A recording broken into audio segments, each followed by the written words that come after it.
Глава Ингушетии Махмуд Аликалиматов поздравил работников Следственного комитета с профессиональным праздником. Цитата. «Сегодня день образования Следственного комитета Российской Федерации. Создание СКР в 2011 году стало необходимым этапом реформирования правоохранительной системы нашей страны. Ранее его функции выполнялись подразделениями в составе прокуратуры, однако для повышения оперативности и независимости следственных действий было принято решение вынести их в отдельное ведомство.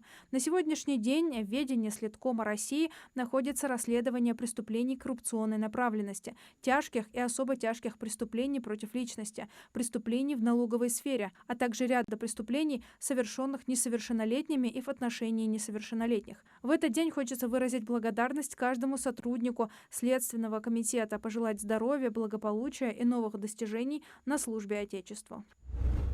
Республиканский автопарк пополнили 30 новых автобусов. Автобусы марки ПАЗ «Вектор Некст» оборудованы системами ГЛОНАСС, тахографами, системами подсчета пассажиров, кондиционерами, видеокамерами и валидаторами. Об этом сообщил глава Ингушетии Махмуд Аликалиматов в своем телеграм-канале. По словам главы, новый транспорт направят на те маршруты, на которых фиксируется самая высокая загруженность, а также в населенные пункты пригородного района. Часть автобусов направят в отдаленные населенные пункты Сунжинского и Малгобекского района и в сельское поселение Джейрах.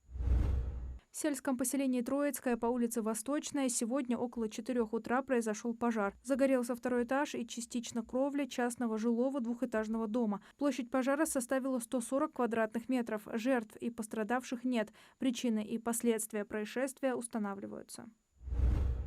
МАГАЗ вошел в число лидеров по динамике качества жизни в России по итогам комплексного обновления данных индекса web.rf. Об этом сообщила пресс-служба корпорации. Согласно данным индекса, оценка природно-экологических условий в МАГАЗе значительно улучшилась. С 54,6 баллов в 2023 году до 68 баллов в 2024. Большая часть жителей отмечает положительную работу властей по сохранению экологии, что значительно выше среднероссийского показателя. Высокую оценку получили и показатели качества воздуха и воды, превысив среднероссийские значения.